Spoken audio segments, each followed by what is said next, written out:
Você está na Virtual. Muito mais que conexão. Uma questão de estilo.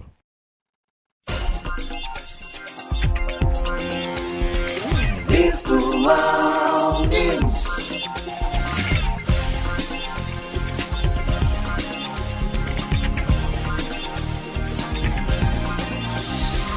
Virtual Notícias traz a informação.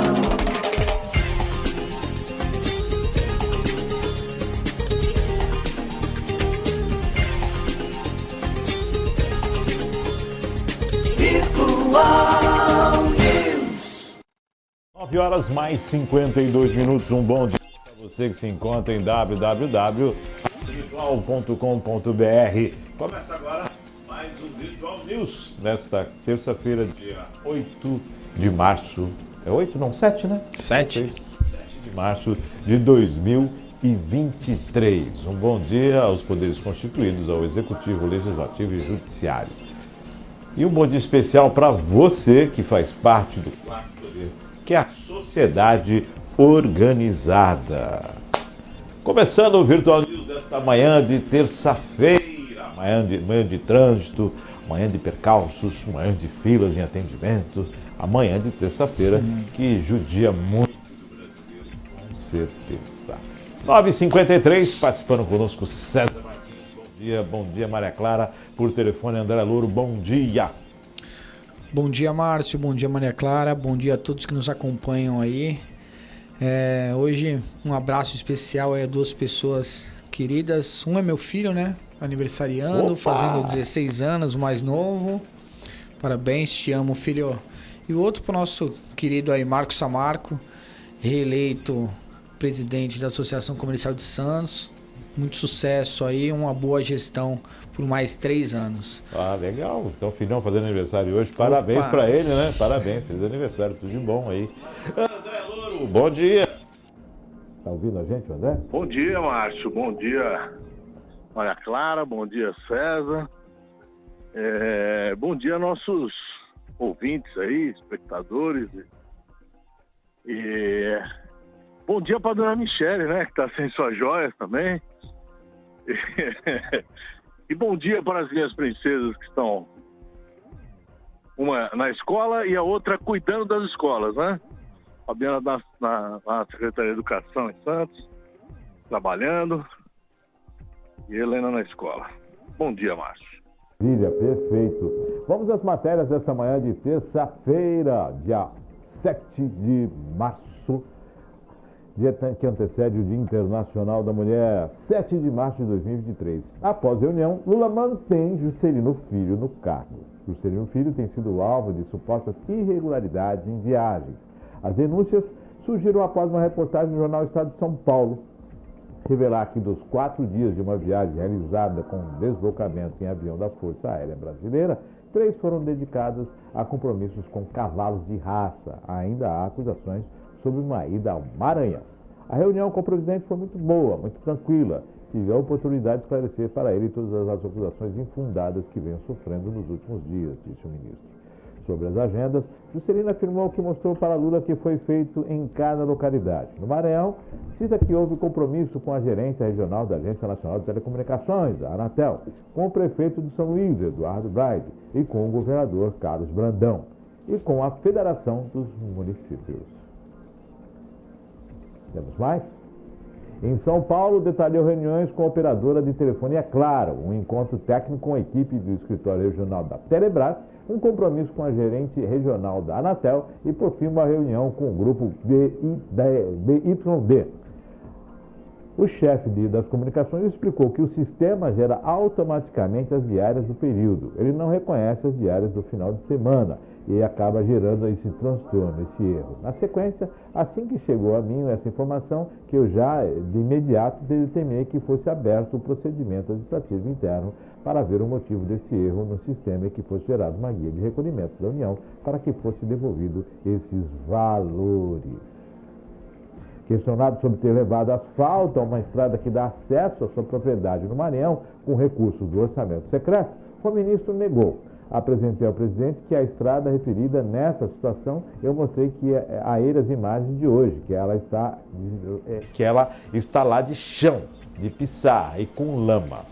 A estrada não está asfaltada ou pavimentada. Lá, trata-se de um ramal do município que passa pela fazenda e dá acesso às várias comunidades depois.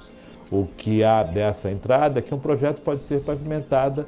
Essa estrada, ela ultrapassa a área da fazenda e vai beneficiar dezenas de comunidades e milhares de pessoas que vivem nesta direção desta estrada.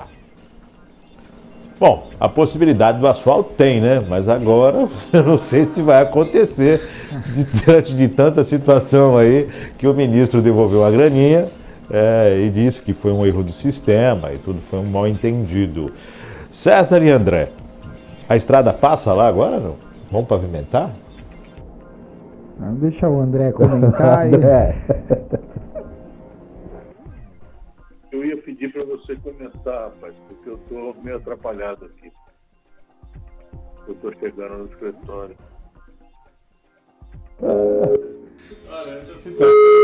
Interessante porque a estrada, que nem aconteceu ainda, diante de tanta situação, tem descanso. Não sei se acontece agora.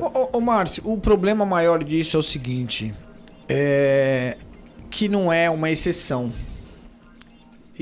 É uma prática que não é uma exceção, né? A viagem com...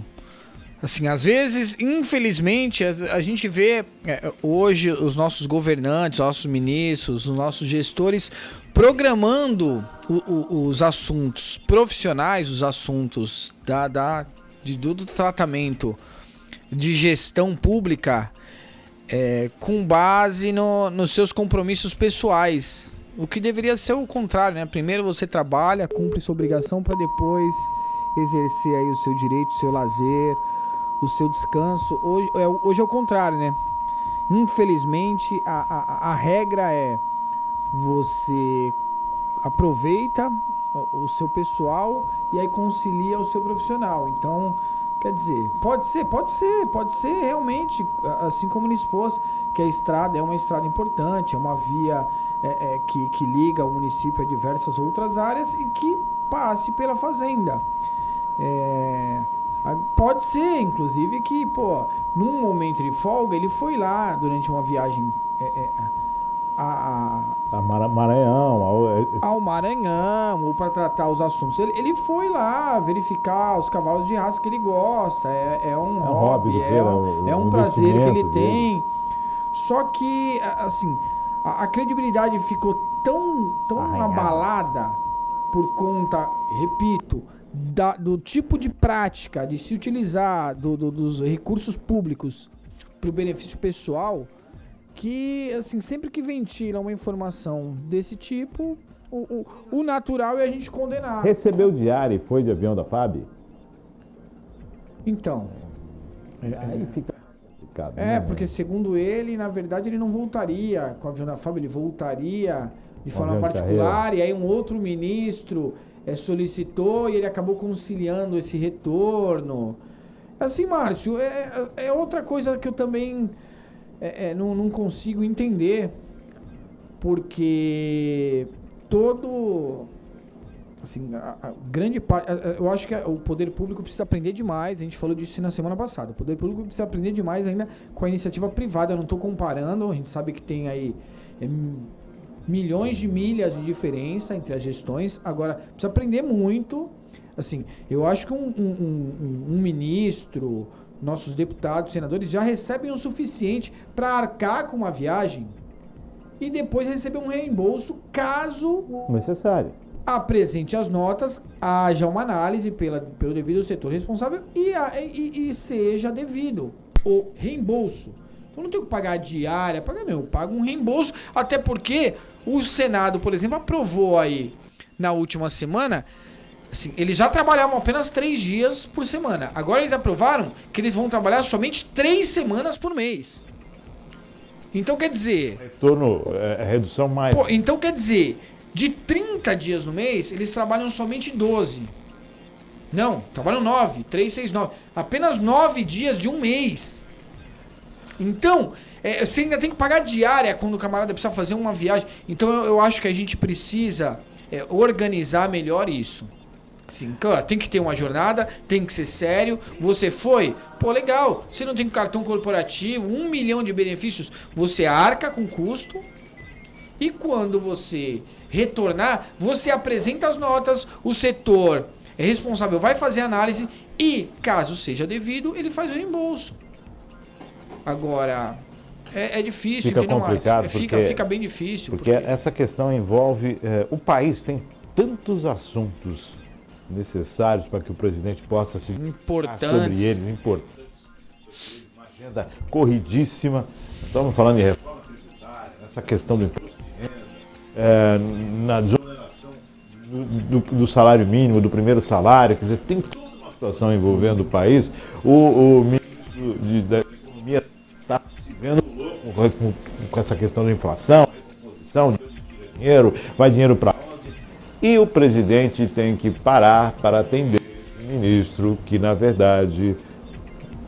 Gente, você está num cargo de ministro. Você não está num cargo qualquer, você é um ministro, pelo amor de Deus. É o que você falou, César, você é um ministro. E aí eu te pergunto, a diária vai fazer ele ficar rico? Rico ou pobre? Quer dizer... Então é tão insignificante, é uma discussão tão insignificante num país que ainda tem miséria, que ainda tem gente passando fome, que o desemprego ainda grita, que a gente não cresce o suficiente para o país desenvolver, que a gente está caçando receita para poder cumprir com o orçamento. Sabe, as metas que não alcançam, a educação precisando de investimento. E vai se parar para discutir o ministro. Quer dizer, não era nem para ele ter feito um negócio desse, né? Pelo amor de Deus. Ó, Fábio, fica aí os aviões, não quero nem saber. Vou de carro, vou de avião e vou no meu bolso e pronto. Temos André Louro de volta? Temos André Louro de volta, né, André? Eu ao momento que adentrei ao elevador, caiu a ligação. Bom, acho que a parte que eu peguei que vocês comentaram aí, que o César falou, acho que é mais ou menos por aí, né? A questão da responsabilidade com o dinheiro público, eu acho que precisa ser retomada. Esse ministro, ele é daquela conexão União Brasil, né? E assim, esse aliado de última hora, ou de depois da hora, né? Do novo governo é um aliado que eu não sei se é aliado, se é fogo amigo, né? Mas é um aliado que ele traz um monte de problema, né? A governabilidade sem união é uma, com união é outra, né? Então, eu acho que esse é o único motivo pelo qual não caiu sumariamente o ministro aí, o Juscelino Filho, né? Mas a desculpa foi dada, precisa ver se cola, né? Para ver como é que vai passar nos próximos dias essa desculpa aí do ministro Juscelino Filho. Agora, é vergonha, né? O que nós precisamos nesse momento, realmente, né, na palavra de vocês aí, eu endosso, é a gente ter dos políticos uma responsabilidade que não há, né? Que a gente não vê. Você vê que agora está muito colocada essa questão da verba que os ex-presidentes têm para viajar pelo mundo e tal. Que não deveria ter, né? Já tem um salário, já aposenta depois do... André, ex-presidente já tem salário, já tem guarda pessoal, né? Que já tem as seguranças que a própria presidência, todo aquele ex-presidente recebe o salário vitalício e recebe também a proteção, né? E acompanhamento. Quer dizer, já precisa de mais dinheiro para viajar para lá e para cá? Então, já fica com toda a hospedagem por conta do país, já tem todos os custos arcados, assim, já recebe benefícios, bolsas, auxílios de tudo que é canto e assim, ainda precisa de um orçamento à parte para poder fazer viagens aí. Isso aí realmente a gente está perdendo um pouco o time aí. Tá indo demais, né? E aí diz que é para representar o país. né? Agora, o país precisa ser representado pelo atual presidente, não pelos ex-presidentes, né? Isso veio à tona, sinceramente, eu acho que não só, eu não sou isolado, mas acho que o povo, de maneira geral, não tinha notícia de tanta coisa, de tanto penduricalho que tinha para os ex-presidentes. E veio à tona porque a matéria que eu li, né, foi que o Bolsonaro, em 3 meses nos Estados Unidos, já tinha gasto mais do que o Fernando Henrique gasta no ano. Quer dizer, o fato é que não deveria nenhum nem outro gastar, né? Dar esse prejuízo ao governo, né? Ao povo brasileiro. Então, acho que, assim, já tem um salário para não morrer de forma indigna, né? Que não é pouca coisa. Aí ainda fica, sabe? Então, acho que a gente precisa ter uma retidão maior e uma eficácia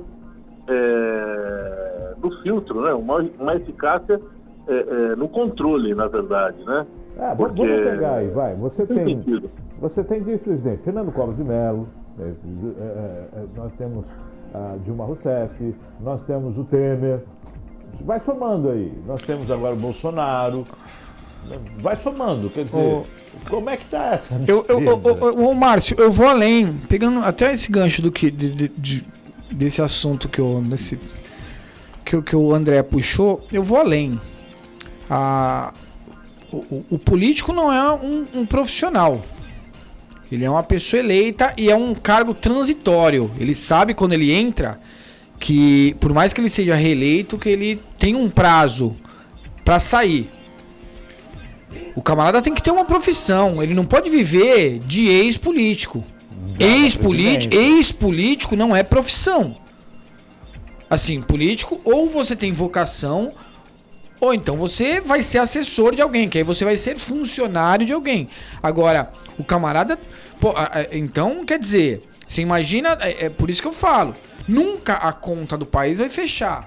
Porque a gente é obrigado a custear um ex-presidente. Ele foi presidente, ele não é mais. É interessante. Então são isso. coisas que realmente perdem. Não, e não é só o salário. Como o André comentou, não é só o salário. Ele tem o salário, ele tem um orçamento para utilizar no ano, ele tem orçamento para pagar assessores, para pagar segurança, carro oficial, combustível. Cara, assim, hoje a gente tem 5 ex-presidentes, 6. Amanhã a gente vai ter 50. Não tem um menor cabimento. E aí eu reforço. Todo mundo, quando chega na política, tinha um emprego. Volta pro trabalho. Quando sai, você retoma o seu emprego. Não dá pra você ficar vivendo sempre mamando na teta do governo.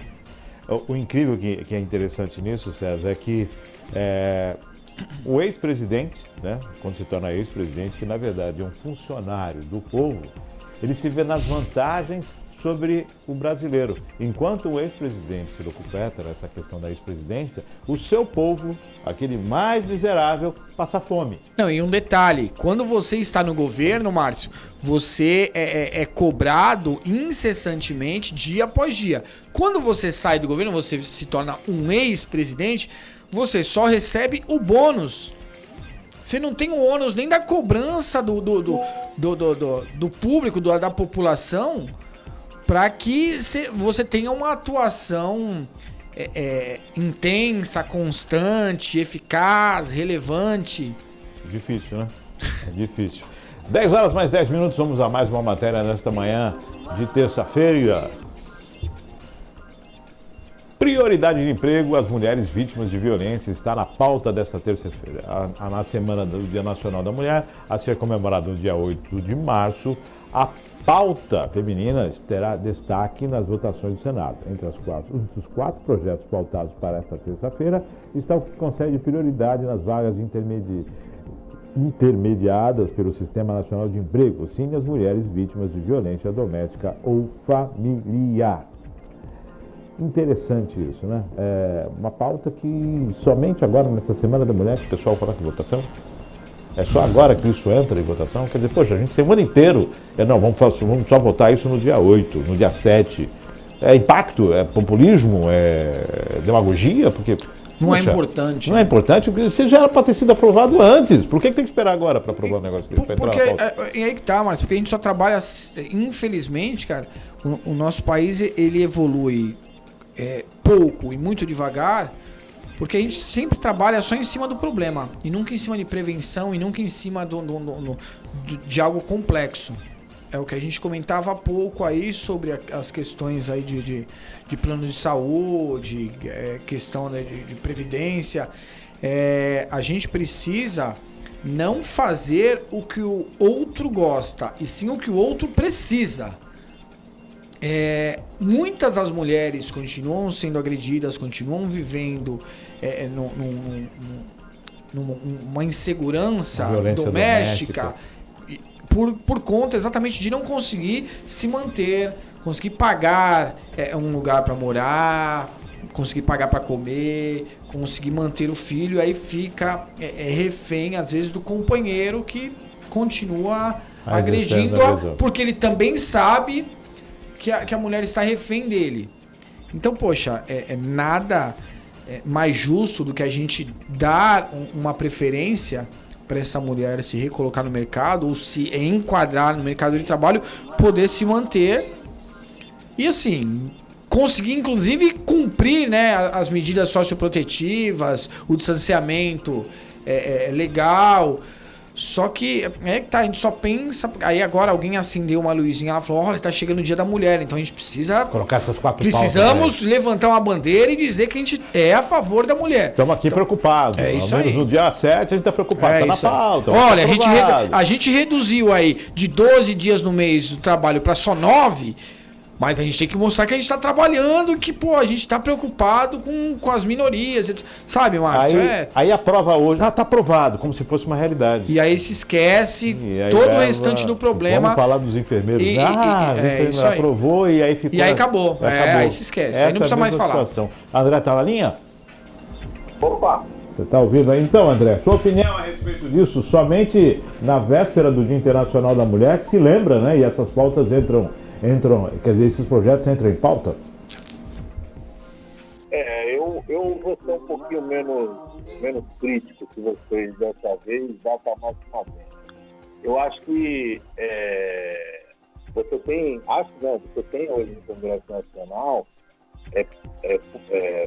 diminuta ainda por conta de uma sociedade paternalista, patriarcal, né? Por conta da machosfera que impera ainda, né? Mas você tem aí uma bancada feminina que, embora pequena, ela faz eco, ela trabalha muito e essa pauta ela não entra só nesse dia. A gente tem que imaginar que essas coisas estão sendo colocadas hoje, né? Estamos falando especificamente da questão da prioridade do emprego para a mulher, às vésperas do Dia da Mulher, mas não quer dizer que no resto do ano não se debata isso. Quer dizer que, e eu não tenho procuração do presidente do Senado, que de repente segurou a pauta por uma questão do simbolismo do Dia Internacional da Mulher. Eu acho que, mas não quer dizer que o resto do ano não se faça nada. Não acho que a bancada, volto a dizer, a bancada feminina do Congresso Nacional, em especial quando o César fala da defesa das minorias, em especial essa bancada que efetivamente defende essas questões tão caras à sociedade em termos de busca de isonomia, né? E aí você vai se reportar à bancada do PT, a bancada do PSOL, principalmente, a bancada revolucionária, né? Que busca isonomia o tempo inteiro. Então não dá para falar que, por exemplo, a deputada Sâmia está preocupada com o direito, com a prioridade de emprego da mulher apenas no dia 7 ou no dia 8 de março. Ela está preocupada diariamente, ela demonstra isso nos projetos em toda fala, né, em todo momento. Né? Não dá para a gente falar hoje da ministra, que aí é o contraponto, né, da ministra Simone, né, que concorreu à presidência da República. Né?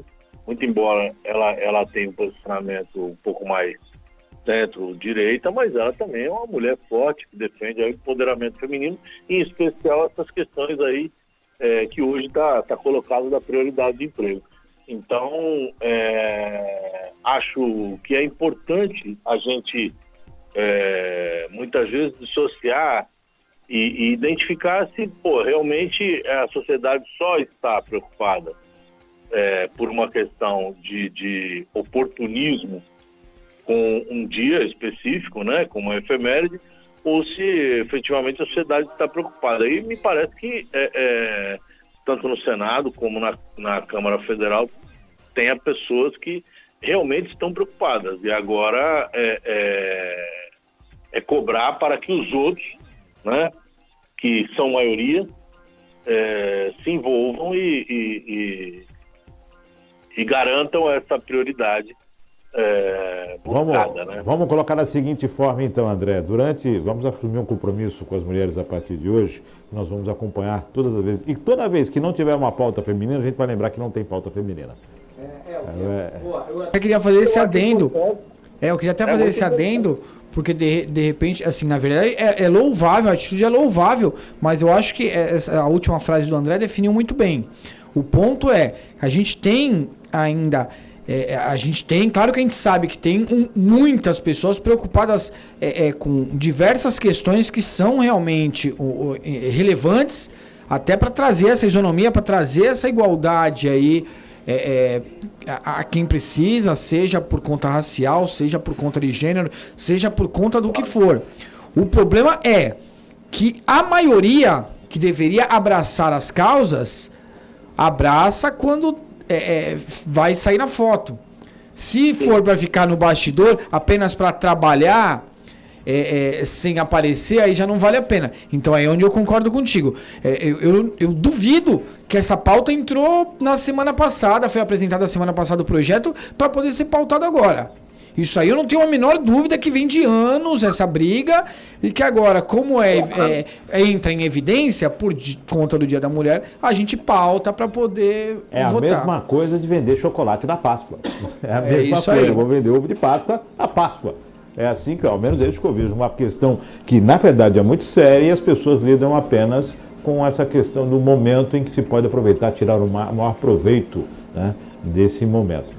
Lógico, temos bancadas femininas lá, pessoas que lutam, sim. Então nós vamos começar aqui a partir de amanhã. Maria Clara vai estar ajudando nessa lembrança. Todos os dias tem pauta feminina? Não tem. Tem pauta específica? Não tem. Tem para lembrar disso. Vamos à próxima matéria desta manhã. Ô, Marcos, sim? Deixa eu só para finalizar aí a questão. É importante a gente recordar a respeito desse tema,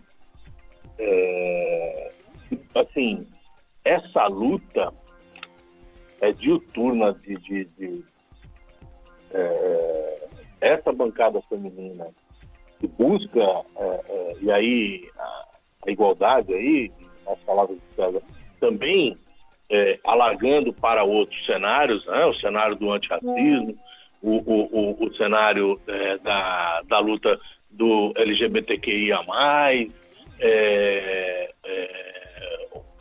outros cenários que sejam colocados. A gente tem que recordar também que as pautas no Congresso Nacional, eu tô meio advogado do presidente do Senado nesse momento aí, mas a gente tem que lembrar que as pautas todas que envolvem essa busca por isonomia, elas estão paralisadas no Congresso Nacional por força dessa dicotomia que virou a formação das comissões temáticas, à medida que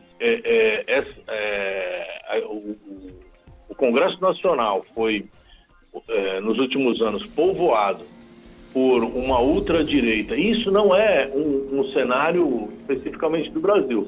Parece que é um cenário que acontece na Inglaterra, né, com o Boris Johnson, aconteceu nos Estados Unidos com o Trump, e aconteceu no Brasil com o Bolsonaro e o bolsonarismo, que é muito pior do que só o Bolsonaro. O que acontece é que paralisou tudo, e paralisou assim, o que ele faz? Ele pega um cara que é completamente dissociado da luta antirracista, Os dois.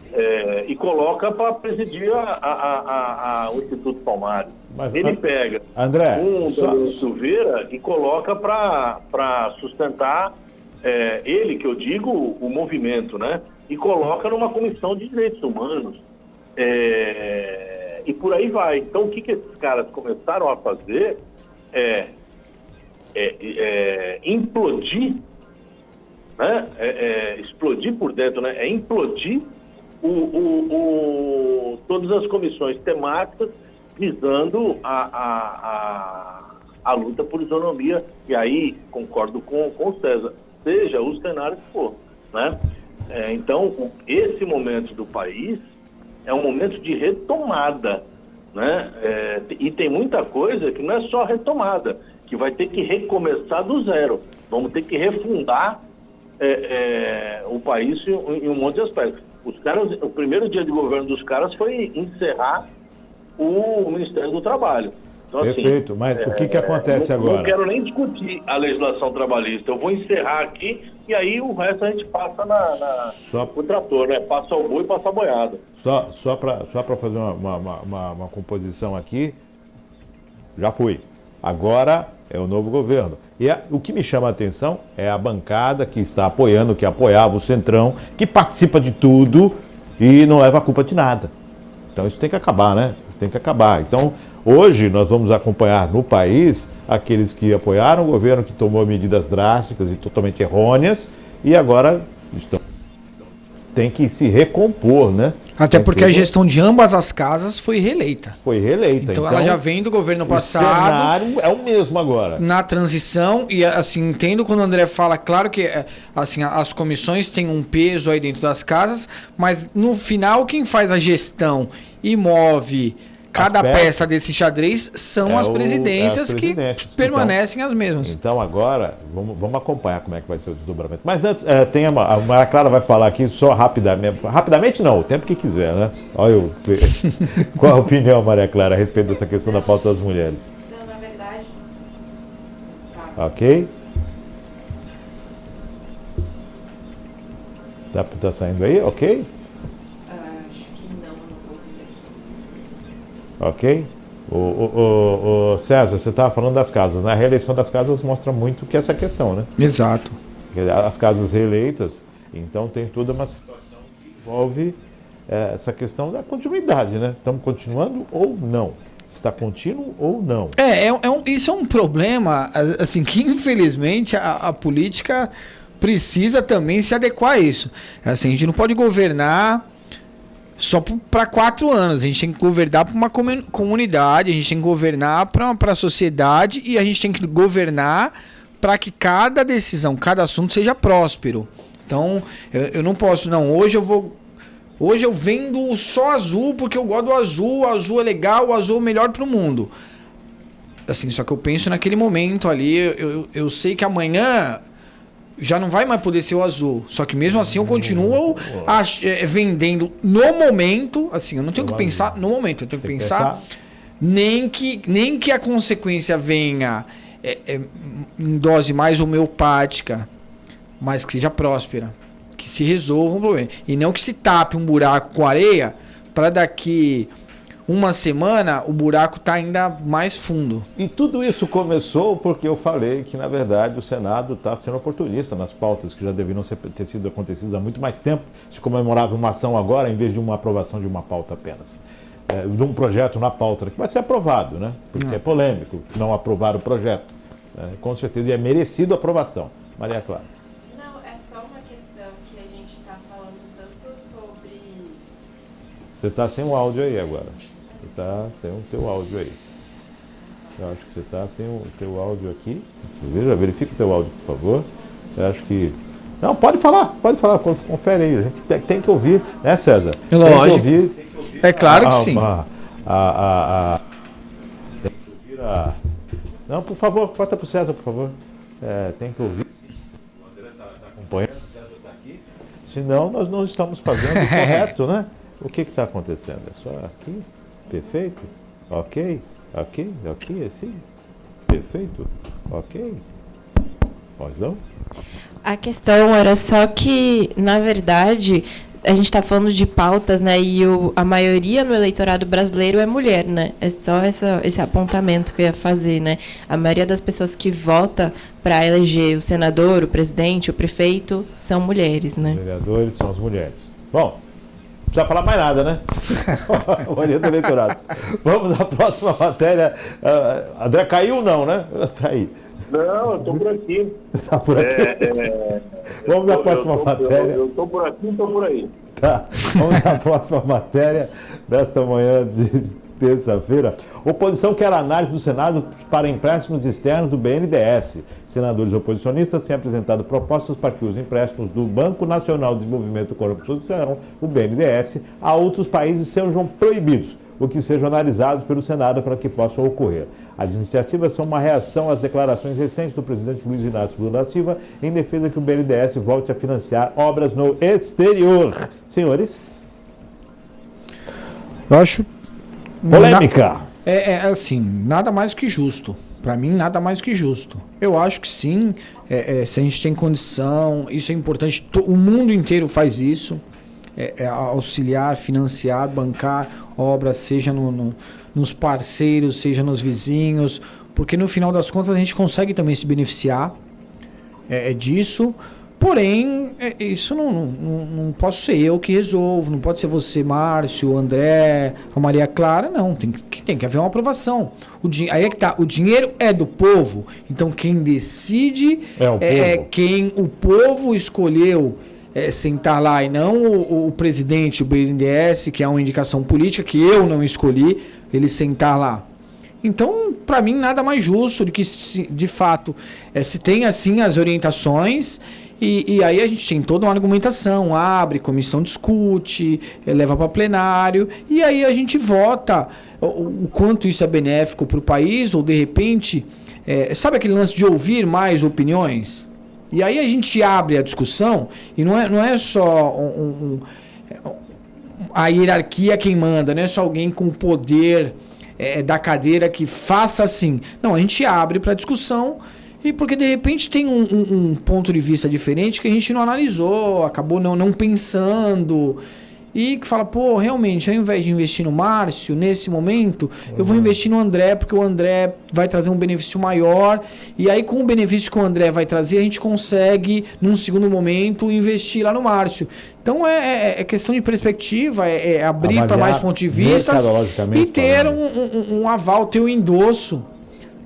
Por quem de fato está sentado lá amando e a permissão do povo, que no final das contas é para quem o governo trabalha. André?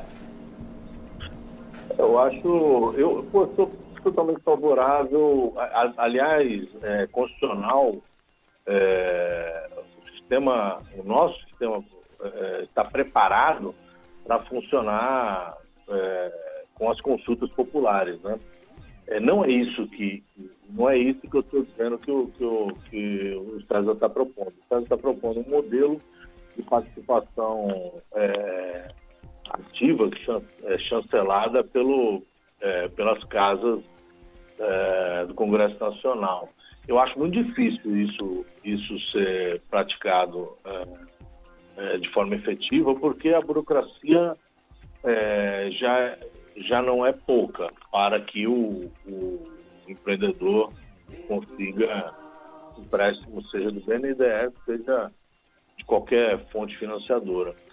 E o BNDES, porque assim, não é especialmente a obra do Haiti de construção de uma ponte, né, de um viaduto e tal, ou aqui para financiar, porque aí nós estamos falando de obras no exterior, né? Mas um canal que vai ser dragado na Noruega, não é só isso, né? Aquilo que dá manchete, mas tem muita coisa a ser analisada e ser aprovada ou não. O BNDES tem lá um conselho deliberativo e tal, então eu acho que é uma política de financiamento que tem que ser, ela não pode ser voltada especificamente para os amigos do rei, né? Mas ela não deve ser dessa forma, mas ela deve estar preparada para funcionar independente da chancela do Congresso, porque eu acho que isso implicaria num movimento assim, de retardar absurdamente qualquer tipo de financiamento. Só por isso, eu acho que as consultas populares, seja o tema que for, com a lei em vigor, né, com a lei proposta já, né, na figura do referendo, ou com a possibilidade de uma nova regra com o plebiscito, elas são fantásticas. Agora, para esse tipo de medida de execução, mas só pelo fato da questão da celeridade do ato público, acho que seria um implicador aí insuperável. Tem uma situação que a gente tem que levar em consideração. Primeiro, né? O BNDES tem que ter mais transparência e para onde vai o dinheiro público, não só internacionalmente, como nacionalmente falando. A gente sabe que muitas multinacionais vêm se instalar e alguns projetos requerem essa questão do financiamento do BNDES. Muitas obras são financiamento do BNDES, obras públicas que as empresas utilizam. A questão da transparência, André, eu vejo principalmente na questão da capacidade para quem você empresta de te pagar. Porque é o dinheiro do brasileiro. Se você está emprestando e corre o risco de não receber, peraí, quem é o responsável? Né? Quem está dando essa canetada? Então, transparência é sempre bom. Celeridade, excelente. Se juntar celeridade e transparência, é a fórmula perfeita, né? E analisar aí quem vai emprestar para o país tal, X, Y, Z, para fazer o quê? Para construir o quê? Qual o benefício que o Brasil está tendo? Porque assim, é negócio. É negócio. Exato, acho que isso que é o lance. É negócio. Claro que, você vai ter sempre um assunto. Claro que a gente não pode amarrar tudo. Você tem um assunto urgente, um assunto de extrema urgência, de humanidade, sabe? Uma catástrofe, e a gente vai apoiar, é uma coisa. Você tem um assunto de desenvolvimento que envolve um valor maior num país assim, porque desenvolvimento a gente também precisa. Opa. Esse é o grande lance. Desenvolvimento eu também preciso. Se a minha, então. Assim, com um detalhe que a gente não pode esquecer, que a gente tem obras financiadas até hoje que estão sendo bancadas, estão sendo hoje reposto o valor ao Tesouro por conta de garantia, porque os países não conseguiram arcar com o compromisso do pagamento. Então a gente tem algumas análises também que precisam ser feitas, até porque o dinheiro é do povo brasileiro, o dinheiro é do eleitor, é do cidadão brasileiro. Inclusive nós temos até uma questão que envolve, nós somos fiéis, né? Fiadores aí, estamos pagando algumas dívidas aí. Vamos a mais uma matéria que nós vamos continuar falando de BNDES, a sequência também é BNDES, projeto proíbe empréstimo do BNDES ao exterior. O senador Plínio Valério, do PSDB do Amazonas, quer proibir o Banco Nacional de Desenvolvimento Social, BNDES, de financiar operações com governos e empresas de órgãos estrangeiros. Com esse objetivo, o parlamentar apresentou no Senado o projeto de lei APL 887 de 2023. Em janeiro, o presidente Luiz Inácio Lula da Silva anunciou que o BNDES poderá financiar um trecho do gasoduto Nestor Kirchner, na Argentina. Olha só, a gente está falando do BNDES, o pessoal está querendo barrar por essa questão da Argentina. A Argentina passa por uma dificuldade financeira enorme, é um parceiro comercial do Brasil, né? Tem a sua representação dentro do Mercosul, e está aí a condição do gasoduto. Nós já entramos pelo cano uma vez com questão de gasoduto, né? Refinaria da Bolívia, nós já tivemos um prejuízo. E agora a discussão é essa: vai se investir, pode se investir, não pode se investir, o dinheiro pode ser utilizado, essa lei vai passar? Eu já não concordo. Como eu falei, eu acho que a gente não pode amarrar deixa nada amarrado, até porque a gente tem casos e casos. Precisa, assim, o que precisa ser melhor avaliado, não dá para deixar numa canetada a gente resolver, não dá, assim, precisa ser tratado. Que de repente seja tratado por meio de comissão, ao invés de votação no plenário, enfim. Precisa se organizar para criar critérios, exatamente por conta disso, para não entrar no cano por conta de dinheiro investido em cano dos outros. Aí eu pergunto, qual é a vantagem que o país vai ter em investir? É ser bonzinho, o Brasil quer ser bonzinho, ou na verdade, porque assim, a gente precisa de obras de infraestrutura no país com urgência. Eu acompanho muitos vídeos aí, o pessoal nas estradas dos interiores mais ao norte do país, que são lastimáveis. E precisa de se asfaltar, precisa desenvolver, precisa... Quer dizer, há uma necessidade muito extrema de infraestrutura no país. E eu vou deixar de investir no país para investir fora. Qual é esse critério? Eu só vou poder investir fora se eu tiver investido. Qual é esse critério? E qual é a vantagem que se tem no gasoduto? O gás vem para o Brasil, vai ser mais barato, vai comprar o gás mais em conta. Quer dizer, qual é a vantagem para o país em estar fazendo esse investimento? É o que você falou, socorro é uma coisa. Houve uma catástrofe, uma situação, uma composição dos países de ajudar, perfeito. Agora, numa questão de financiamento de um projeto e desenvolvimento, o que ganha o país com isso? André.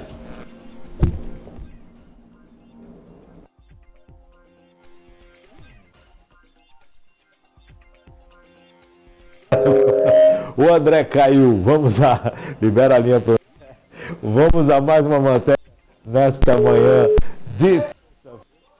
Para finalizar, eu ia dar o espaço do André fazer o comentário dele, mas eu acho que é isso, o Márcio. Eu apoio, eu sou inclusive favorável a gente ajudar os países parceiros. Como eu falei, o mundo inteiro faz isso. Agora, o que eu também priorizo é: você só pode dar o que você tem. Então, se o teu bolso está vazio, como é que você vai tirar moeda do teu bolso para ajudar alguém? Então, primeiro você precisa se estruturar para depois você ajudar as pessoas, sem que isso afete a sua manutenção, a sua permanência, a sua sobrevivência. Pô, a gente tem hoje milhões de pessoas que sequer têm saneamento básico. Estamos falando básico. Não estamos falando de luxo, de conforto. Estamos falando do básico. De ter um encanamento para o esgoto para passar, de chegar água potável. É só isso. Então, se a gente precisa dar dignidade para o nosso povo, como é que eu vou ajudar o meu vizinho? Sabe o lance? Assim, todo mundo fala muito do povo americano. Cara, assim, friamente falando, o povo americano tá certo. Primeiro é o meu povo, depois o imigrante. Assim, a gente tem que priorizar, a gente tem que ter prioridade na vida em tudo. Então era só isso que eu queria completar. Se não priorizarmos, já ficam. 10 horas mais 39 minutos. O André quer falar a respeito dessa questão de avisar, de cobrir a cabeça e descobrir os pés? Que é assim que a gente está vendo. Eu não estava acompanhando, vocês me derrubaram. E eu não estava acompanhando, mas você havia me perguntado a respeito da que o país ganha, né? Mas, assim, se a gente entrar nessa do que o país ganha, é a mesma coisa do que o camarada precisa fazer uma obra de tapar buraco aqui, ó, na avenida. Aí você vai falar, pô, mas esse dinheiro podia estar sendo investido na educação e na saúde. Pô, puta dinheiro mal usado, tal. Isso é má versação do dinheiro público. Não, é que na administração pública, e aí nós estamos falando de um governo de um país que tem relações exteriores, na administração, você precisa atuar em todos os cenários, né? E assim, o Brasil, quando financia uma obra no exterior, ele não está pensando em ser bonzinho, ele está financiando uma obra no exterior. O Brasil muitas vezes está exportando tecnologia, mão de obra e um monte de cenários que é interessante né, para o governo brasileiro. Agora, deixa de ser interessante quando acontece o que é a preocupação do César demonstrada. Deixa de ser interessante, por exemplo, quando não se preocupa tanto com a saúde financeira de quem está recebendo um empréstimo, no sentido de apresentação de garantias do pagamento. Só por isso. Agora, o interesse está realmente no estabelecimento de relações exteriores e, principalmente, o país empresta, mas ele vai receber com juros, né? Você não está sendo bonzinho. Ninguém que empresta dinheiro é bonzinho, né? Você está financiando uma obra e, com isso, o seu trabalhador tem emprego, né? Agora, se eu tiver contrapontos desse que você apresenta, tipo, mas eu preciso de obras internas, esse é outro cenário. Você tem a equipe de relações exteriores, obviamente, não vai trabalhar preocupada com o cenário interno. Quem vai preocupar com o cenário interno é outra equipe, né? Então, assim... André, eu vou ter que fazer um contraponto com você. O seu contraponto, ele perde fundamento. Eu vou ter que sair. Assim, para mim, né? Eu vou fazer um contraponto com você, porque na verdade não adianta nada eu socorrer o vizinho, o pessoal está morrendo dentro de casa. Mas você entende que são cenários? Mas não tem, não tem, mas não é, o dinheiro é um só, o dinheiro é do governo, o dinheiro é público. Então você encerra o teu Ministério de Relações Exteriores. Mas relação exterior não é empréstimo. Relação exterior é comercialmente falando. Eu quero importar para você, você quer exportar para mim, a gente vai fazer uma negociação, eu vou fazer isso, nós vamos discutir, liberar uma taxa aqui, outra taxa ali, isso. Agora, eu vou lá te investir, porque, não, eu estou precisando. Tudo bem, é a sua opinião e respeito. Caiu? Eu não derrubei o André, pelo amor de Deus. Não, eu só insisto que, assim, se você tem uma política externa e voltada... E o Brasil teve uma política de sucesso em determinado momento. Agora, é o que eu digo, né? É o que foi a fala do César, é uma fala importante. A gente precisa se preocupar com a saúde financeira para quem empresta. Não quer dizer que você vai emprestar para uma obra no exterior e, com isso, você vai inviabilizar o financiamento de obras no mercado interno. Não tem nada a ver uma coisa com a outra. Eu acho que é um equívoco enorme a gente pensar que uma coisa inviabiliza a outra. São cenários distintos, né?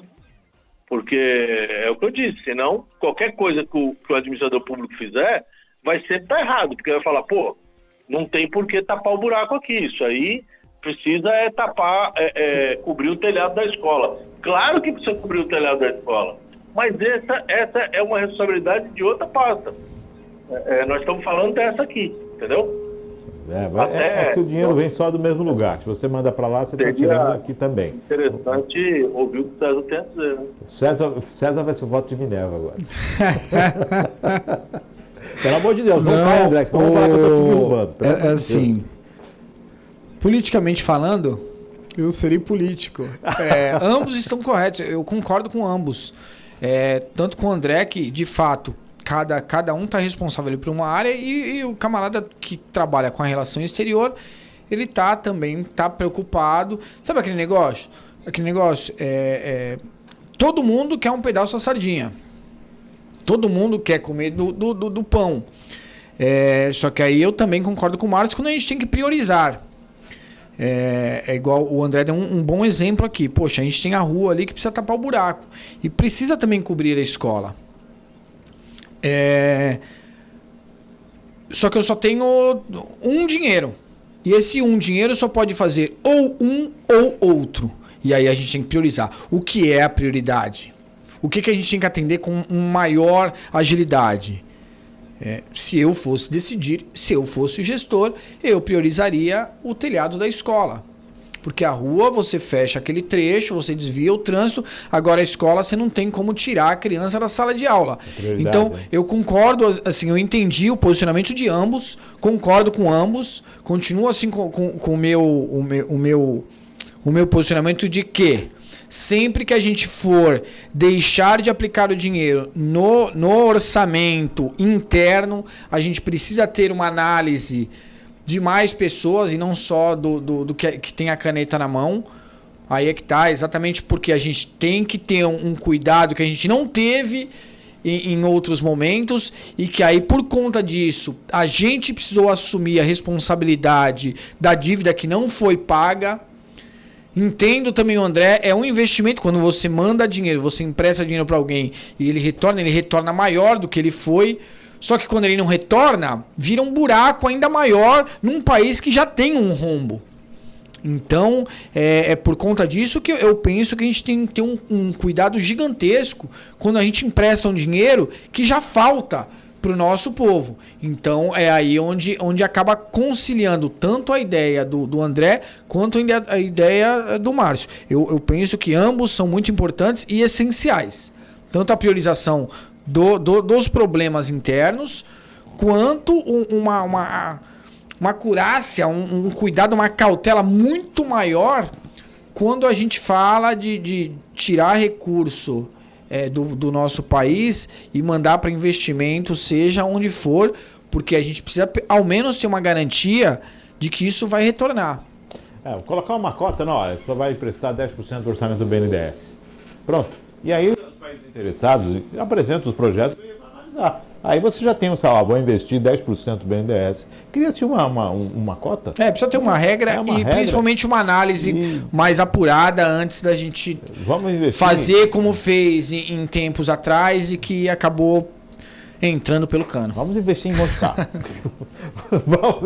André, continua aí. Vamos a mais uma matéria nesta manhã de terça-feira.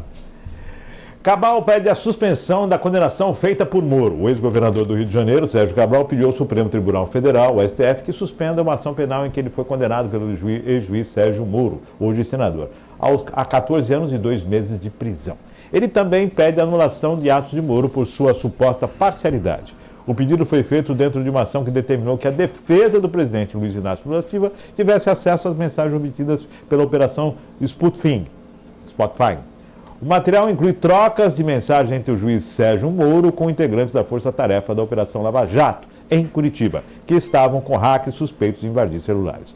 Os trechos dos diálogos entre procuradores da força-tarefa da Operação Lava Jato, concernentes ao hora requerente, comprova cabalmente que o órgão acusatório sempre adotou estratégias suprepetícias, que prejudicam a defesa, afirmou a defesa de Sérgio. Sérgio Cabral também solicitou acesso às mensagens entre Moro e os procuradores nos casos que envolvem diretamente. Em dezembro do ano passado, a segunda turma do FTF decidiu conceder liberdade ao ex-governador. Ele está atualmente em prisão domiciliar. É a vírgula que faltou e que, então, nada aconteceu. André, eu não vou nem falar nessa matéria, não vou nem comentar nada, eu vou ficar fora, eu não vou comentar, vou ficar quieto. André e César. André? Olá, só porque comentarista aqui sou eu e o César, né? Então, quem tem que comentar é a gente, né? Tá bom. Viu? Aqui, bom, quando a Lava Jato inicia, eu acho que a grande preocupação de todo jurista, realmente preocupado, né? Realmente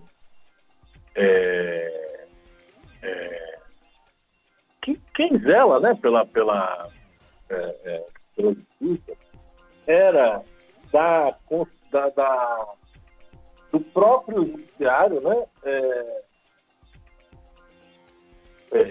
Colocar fincar tanta nulidade nos processos, que uma hora esse efeito avalanche de reconhecimento de nulidade serviria para a absolvição ou simplesmente o afastamento de todas as condenações. Porque, assim, não tem como a gente fazer qualquer análise da Lava Jato sem nos depararmos com a figura do Sérgio Moro e outros magistrados que estiveram à frente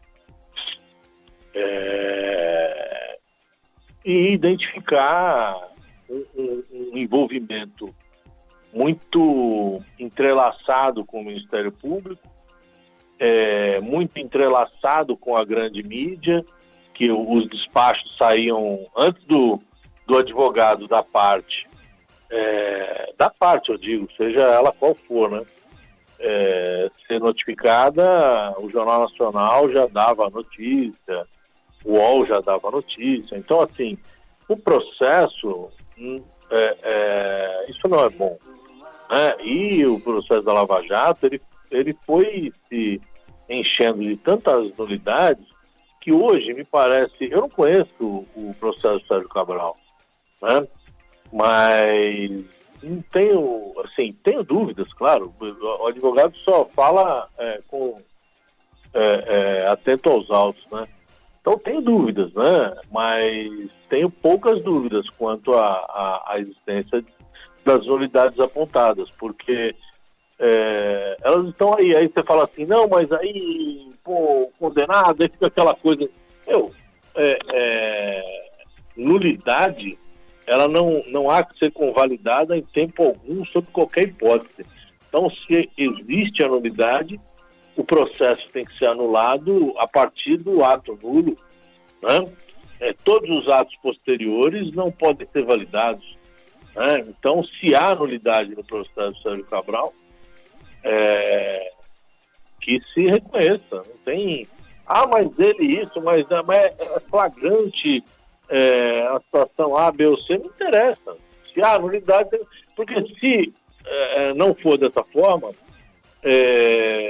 você não tem o devido processo legal, você não tem o contraditório e a ampla defesa respeitados, e aí todo o sistema jurídico vai para o vinagre, né? Então, hoje é o Sérgio Cabral, o processo do Lula também foi para o mesmo caminho, né? Na própria condenação ele menciona a inexistência de provas, não sei o que, em determinados momentos. Então, assim, muito mal conduzido. O Sérgio Moro, na verdade, o que ele queria, ele conseguiu, né? Que era aparecer pra caramba, virar uma celebridade. Acho que vai ser um congressista horroroso, né? Um cara que ele busca holofote. Ele nunca buscou, é o meu sentir, né? Nunca buscou fazer justiça. O que ele buscava era holofote. E a coisa mais feia que ele fez na vida foi aceitar ser ministro, considerando um cenário, né? Quer dizer, ele condena o Lula, tira o Lula e tirando, portanto, ele de uma eleição que ele estava à frente, e aí o Bolsonaro ganha, convida ele e ele aceita. Quer dizer, a mulher de César, ela não precisa... não é o César aí, né? É Brocar, né?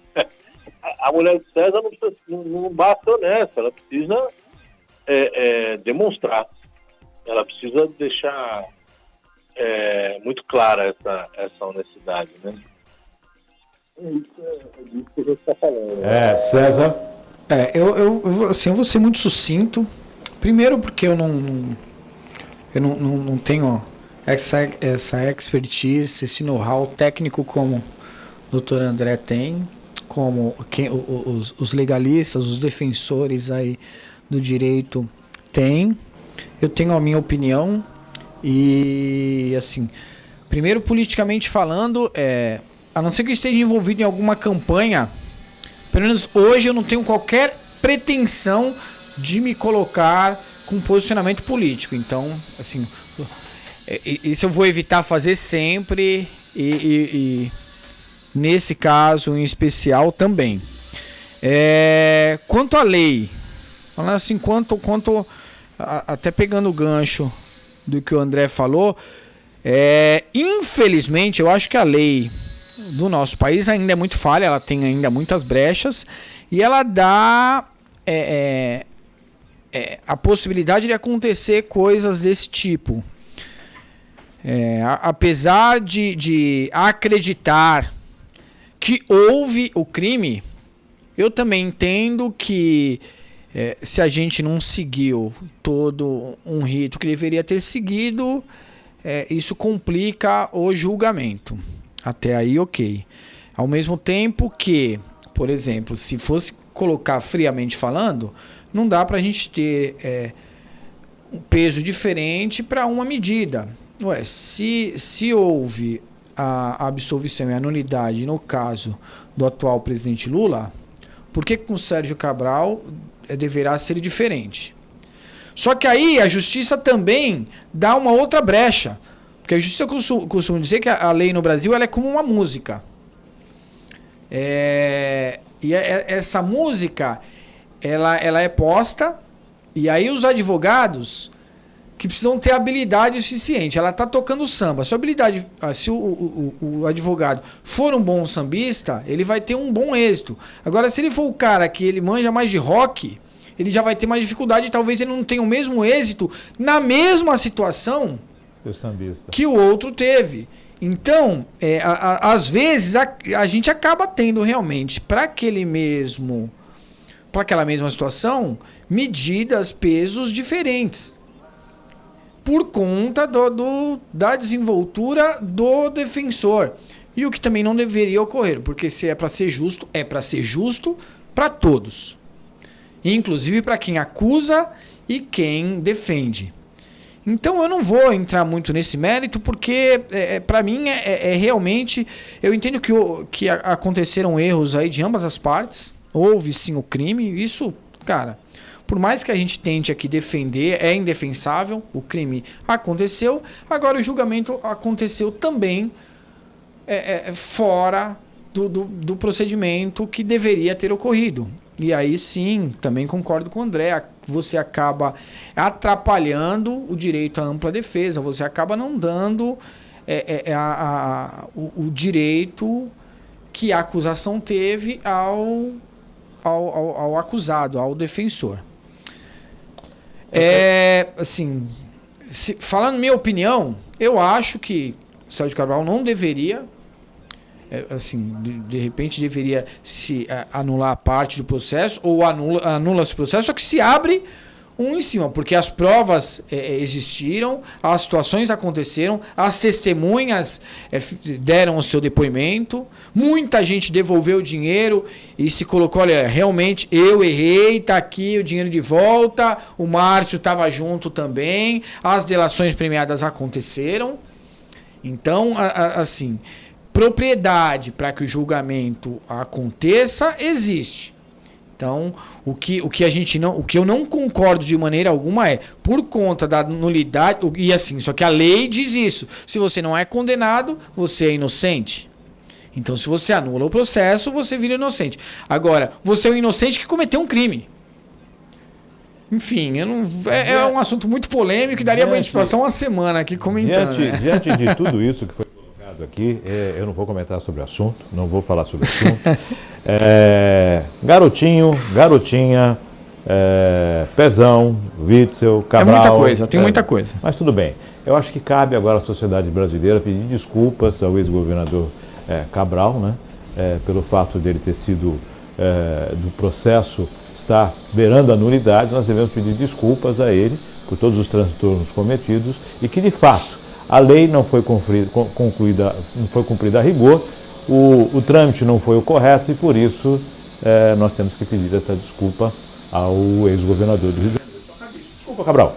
Vamos à próxima. Eu só queria fazer, assim, porque isso é um comentário que eu faço sempre que eu tô numa roda de amigos e que aponta, especialmente quando envolve a legislação brasileira. A gente não pode esquecer, quando eu digo a gente como população, como eleitores, de modo geral, que se ainda existem muitas brechas fáceis de se resolver dentro da nossa Constituição, A gente não pode esquecer que quem corrige isso não é o presidente da República, ou o governador do estado, com quem a gente se preocupa, a gente sempre lembra em quem votou. São os deputados, são os senadores, que eles trabalham não só na criação, como no ajuste e como na aprovação da legislação, derrubando, inclusive, vetos do presidente, caso ele não concorde com alguma coisa que para ele não soa legal. Então, a gente precisa ter um pouquinho mais de conhecimento, a gente precisa ter um pouquinho mais de cuidado, a gente precisa ter um pouquinho mais de responsabilidade quando sair de casa para eleger um político. E principalmente sair de casa e não ficar no sofá achando que não vai fazer diferença o seu voto. Porque seja no município, seja no estado ou seja no governo federal. Os vereadores, os deputados estaduais, os deputados federais, os senadores são quem fazem a regra, que é a Constituição, para que a gente siga.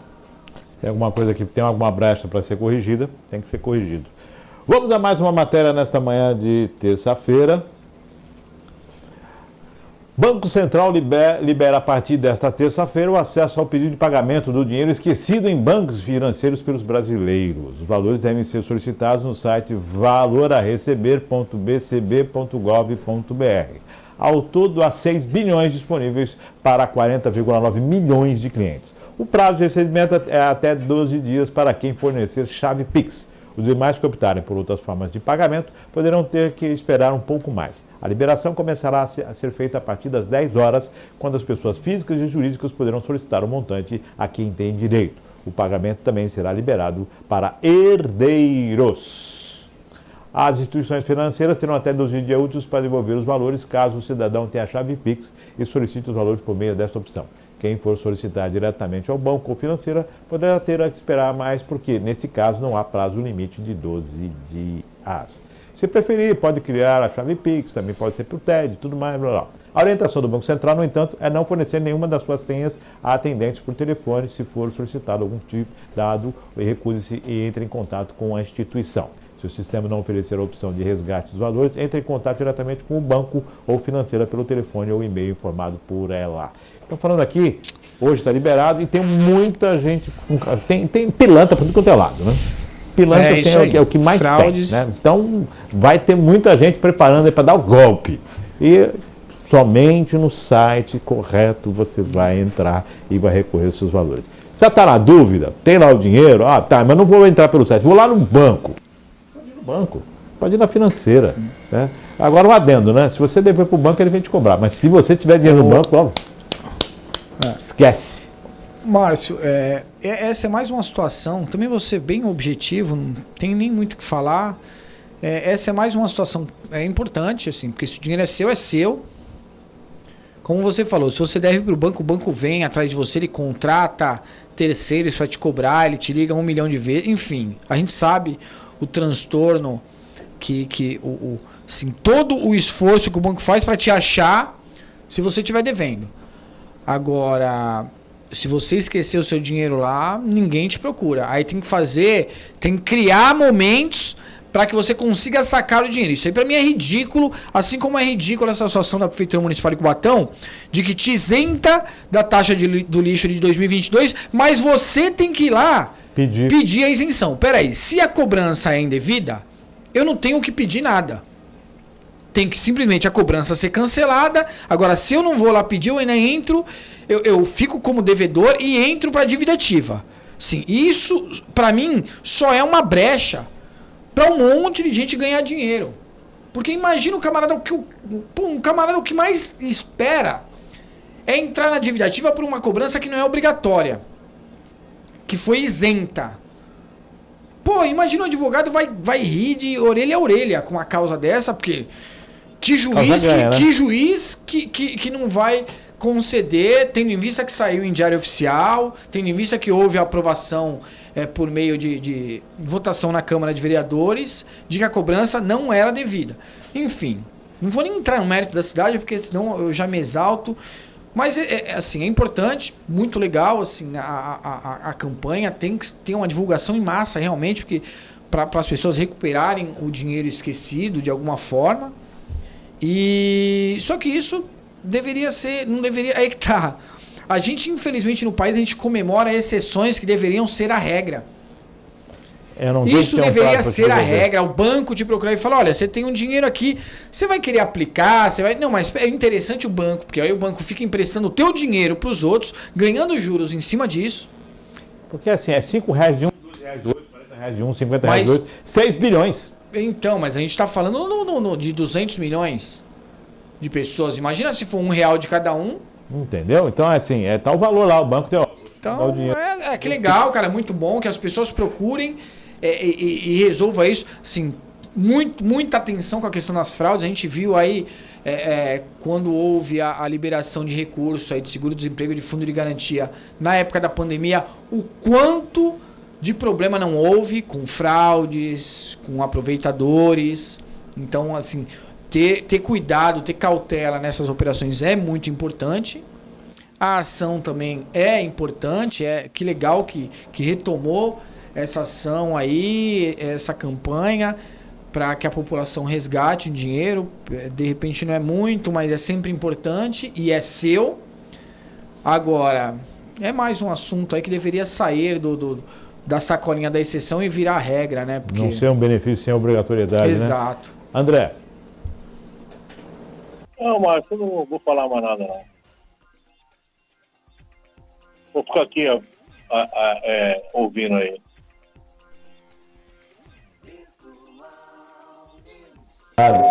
Depois do Cabral, ele não vai falar mais nada. Vamos. A Federal de Cubatão abre com processo seletivo para professor substituto de letras de português, história e matemática. O Instituto Federal de Educação, Ciência e Tecnologia de São Paulo está com as inscrições abertas para o processo seletivo simplificado para a contratação temporária de professores substitutos. Todas as regras de seleção e quantidade de vagas e remuneração e regime de trabalho estão descritos no edital 123, do dia 14 de fevereiro de 2023, e edital de retificação 129, do dia 16 de fevereiro de 2023. Em Cubatão, as vagas são para professor de letras, português, história e matemática. As inscrições serão recebidas exclusivamente por meio de formulário eletrônico disponível no endereço concursopublico.ifsp.edu.br até às 16 horas desta quarta-feira, dia 8, devendo o candidato anexar os documentos citados no item 44.4 do edital. Será cobrada uma taxa de inscrição no valor de R$ 60,00, paga por meio de guia de recolhimento da União GRU Simples.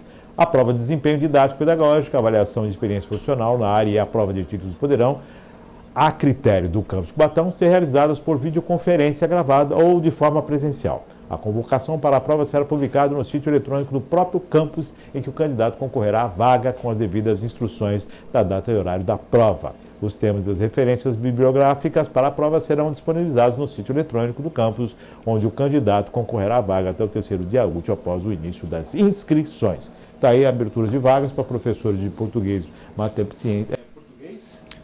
Português, matemática e história. Matemática e história. Então está aí a possibilidade de trabalhar no Instituto Federal, né, no campus de Cubatão.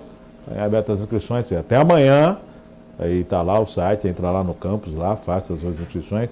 Está aí a possibilidade de você estar... Deixa eu pegar aqui temos mais algumas coisas de Cubatão? Não, né?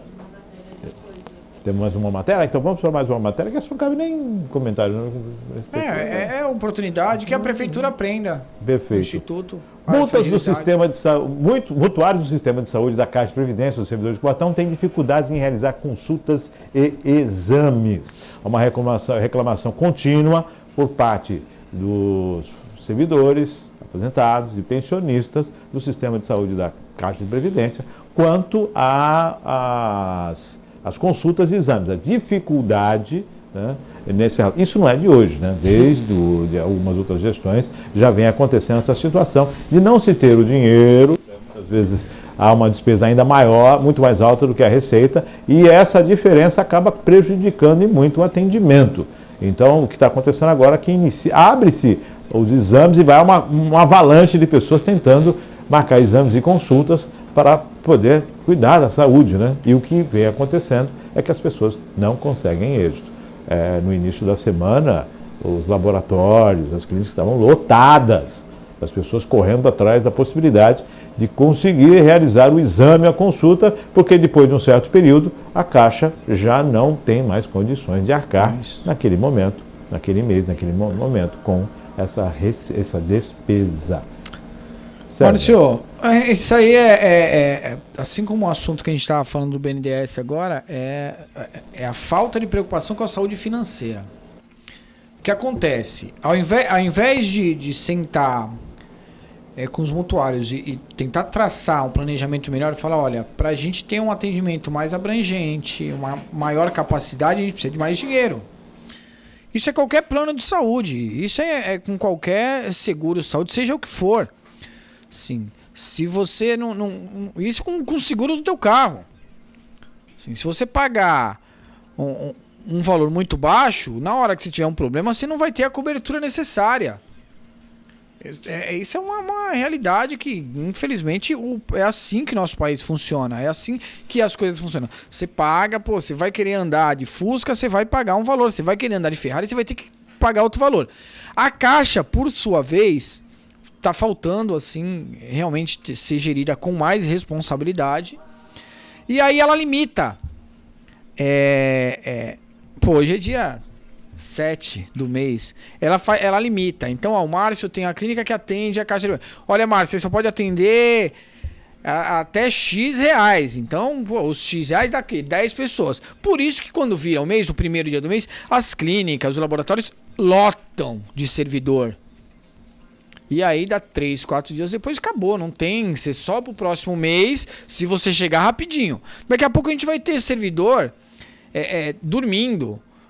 Vai chegar dia 28, 29 na porta de clínica, de laboratório, dormindo com a sua cadeirinha de praia, igual era antigamente para vaga de emprego, que fazia aquelas filas quilométricas, que nem chegava de madrugada para conseguir ingresso de show, muito importante, que a oferta de ingresso é baixa, porque não tem condição. Isso eu tenho sentido na pele.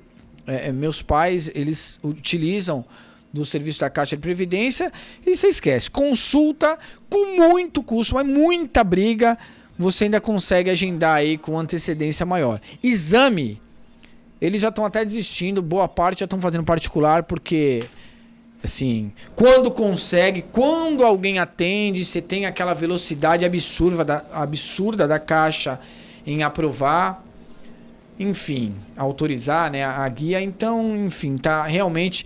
Precisa urgente ser mexido na Caixa. Tem um estudo que não sei se tem realmente, que há tantos anos vai, mas não vai, e quando terminar vai resolver, só que não sai do lugar, e quem está doente hoje. Hoje, né? Exatamente. Quem tem problema de saúde tem problema hoje, e não dá para esperar o estudo sair para se dar um jeito. Alguma solução precisa ser imediata. A realidade da Caixa é hoje. Quando o estudo vier e as mudanças que foi feita, a realidade vai ser outra. Mas a realidade hoje é uma que o dinheiro que não está suprando. Então, precisa ser feito alguma coisa, né? André? É isso aí. Temos, André?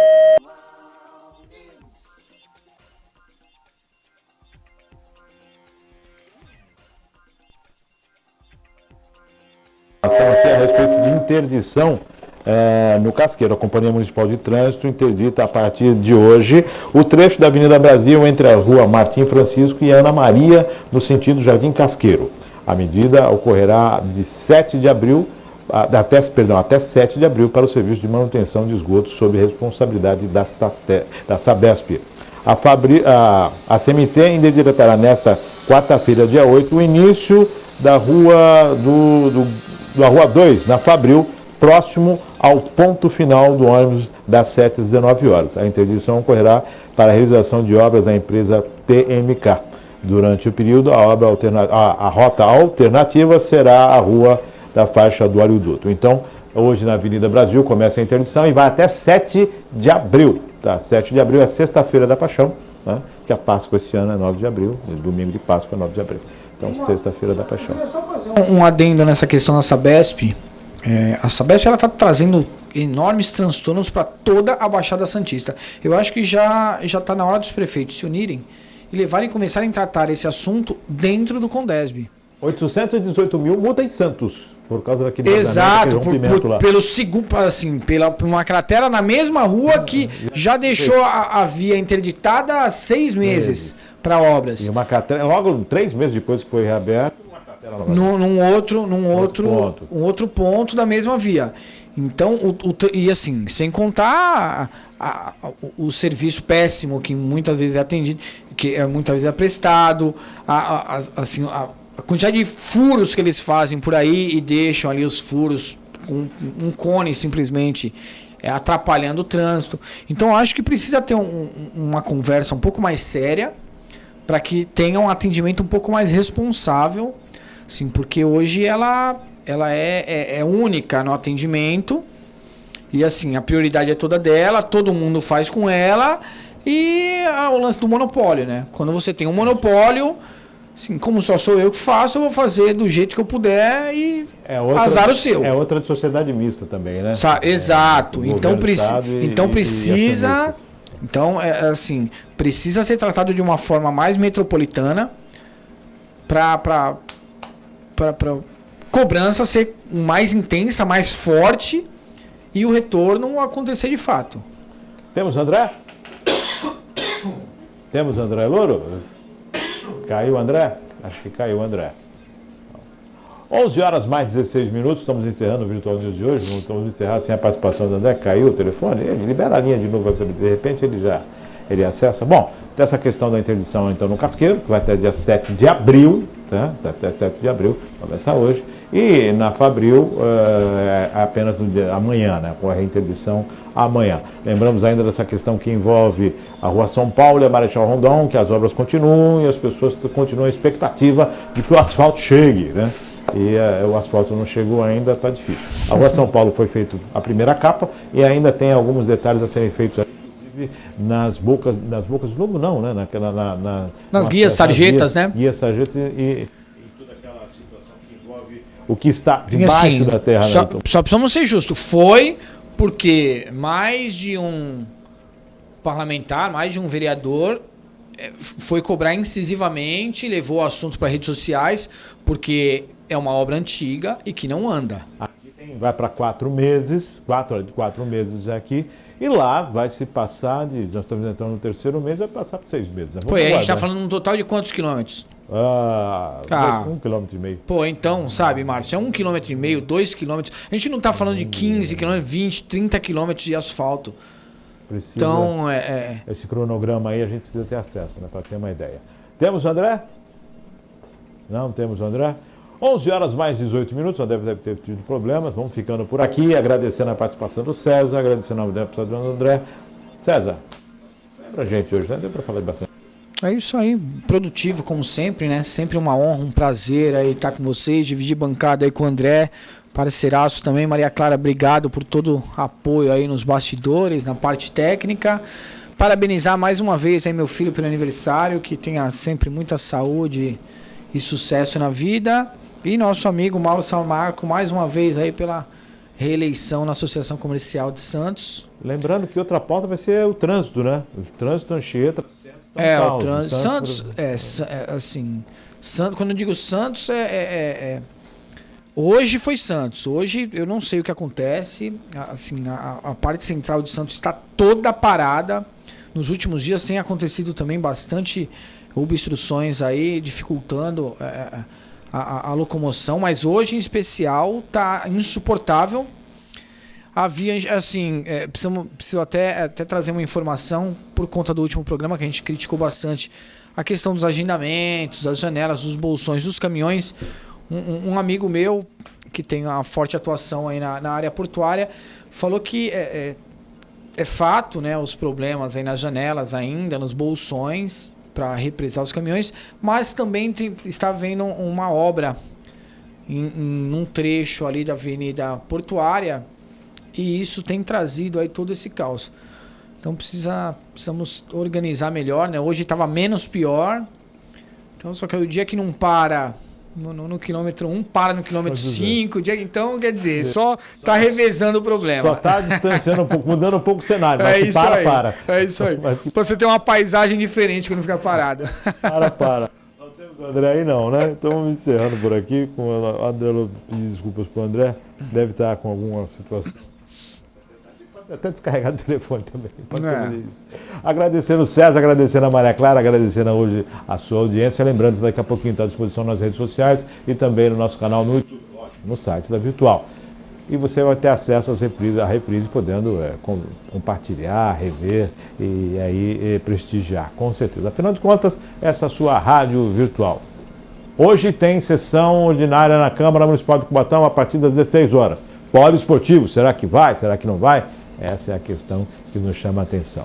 11h21, excelente tarde, fique com Deus e até amanhã, às 9h30 da manhã, se Deus quiser.